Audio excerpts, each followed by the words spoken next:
Hello, Exiles. It's Jason, and it's the morning, and I was watching a video, um, Havoc's 4 stone in 10 hours with a 4 link, Storm Rain Deadeye League Starter, and I was scrolling down and I saw this comment.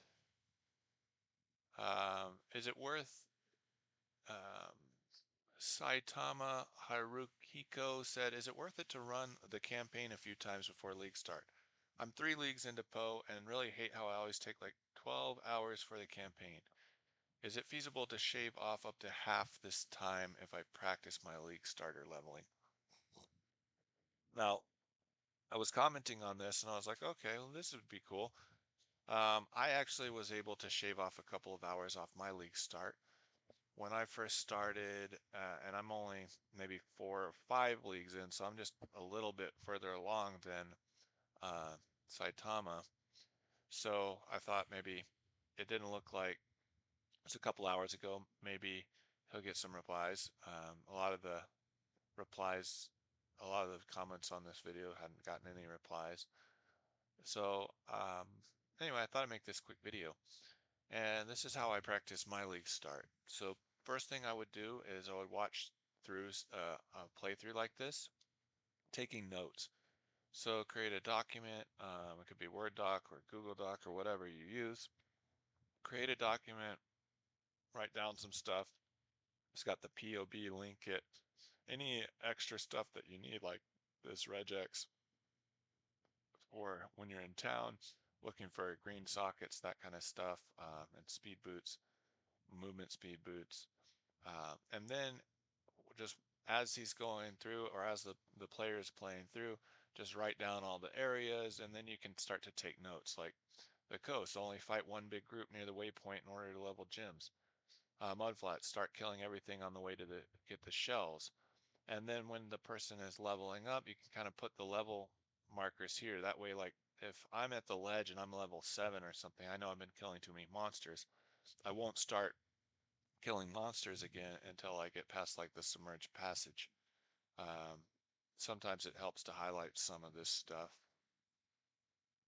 so you can see it easily. If you have a couple of monitors, this is really helpful because you will be able to, that one's not level 10 actually, this is level 10 down here.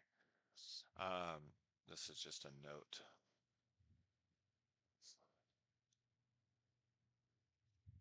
Um, so as you're going through any major breakpoints or checkpoints, you can put in the gym socket stuff.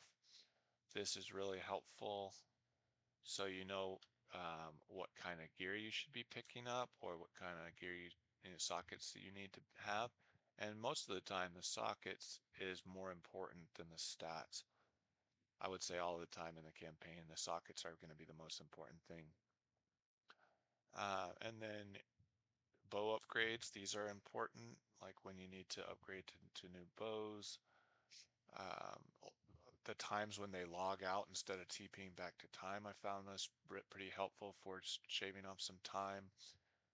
Um, really not spending so much time in town and being able to make your purchases quickly and make decisions quickly about gear. Probably the biggest thing that shaved off time for me, other than making sure you're using your movement abilities off cooldown. Especially with a ranger, you've got 2 movement abilities, and so you need to be able to time, like I can do 2 blink arrows before my frost blink comes up or my flame dash comes up, or I need to use 2 flame dashes and then 2 blink arrows or whatever in order to like keep that fresh cooldown refreshed. The other thing is always making sure that you have 2 quicksilver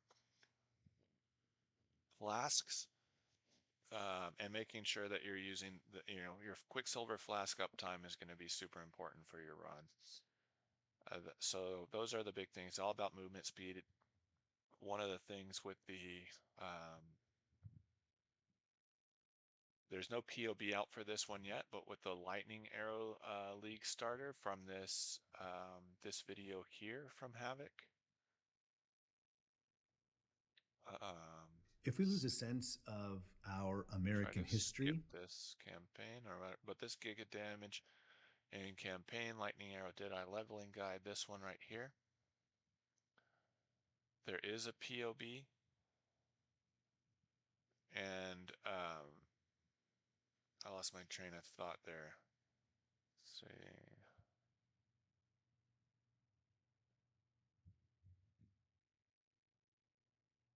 Well, let's see. So here's flask uptime. Oh, okay, yeah, I know, I remember what I was talking about. So with this, there is a POB. Let's open it up. And inside of this POB, you've got like early game, let's say early game here, you've got this tree. It's the Deadeye has a lot of movement speed on the tree.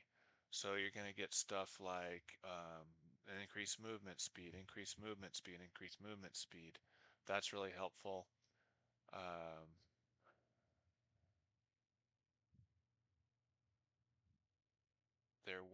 this one has, um,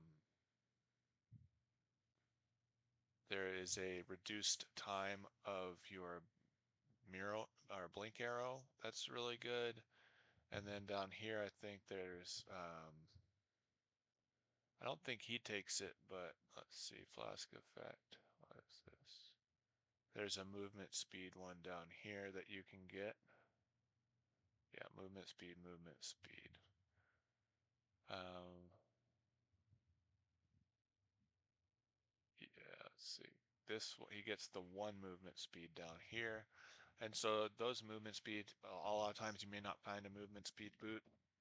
Those movement speeds can be really helpful. You do find a movement speed boot, that's huge for the run, and that will really shave off a bunch of time.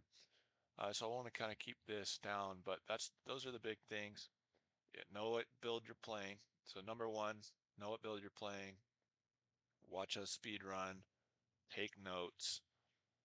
Focus on understanding what skill gems you're buying, what sockets you're looking for, so you can easily make decisions about gear and your flask uptime and your movement skill speed uptime. Those are going to be the most important things.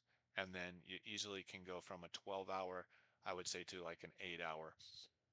This last time I was usually doing like a 10-hour run on league start day.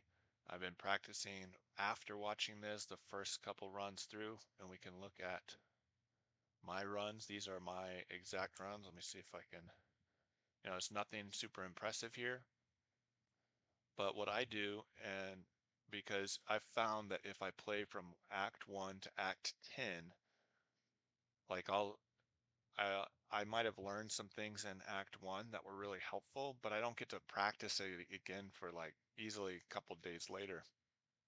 So what I found, I would start 3 characters.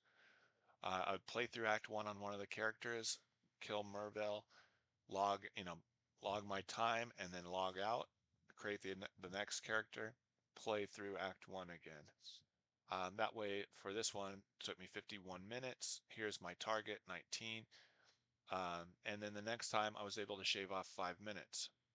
That was pretty good. I learned some things, kind of reviewed the notes, like what held me up, then went back and did it again. And then I went back and did it again. So here I was able to shave off 12 minutes off my time by going through it each time. So um, that's very helpful to practice Act 1 over and over again. And then keep those characters so that then you can start back with your first character and do Act 2. Run through Act 2, it took me an hour and 50. The next time it took me an hour and 53. So that was like, okay, well, what happened? Obviously, I was still kind of struggling with Act 2, but on the third playthrough, I was able to shave off 30 minutes off my time, which is huge because obviously there's some things if you're not familiar with Act 2, or what upgrades you need to get, or to, because the damage you're doing makes a lot of um, impact, or has an impact on how quickly you can go. If you're not upgrading your bow at the right time, then you can be, very slow killing certain bosses and things like that, and everything. So those are my tips, and hope this helps. Good luck.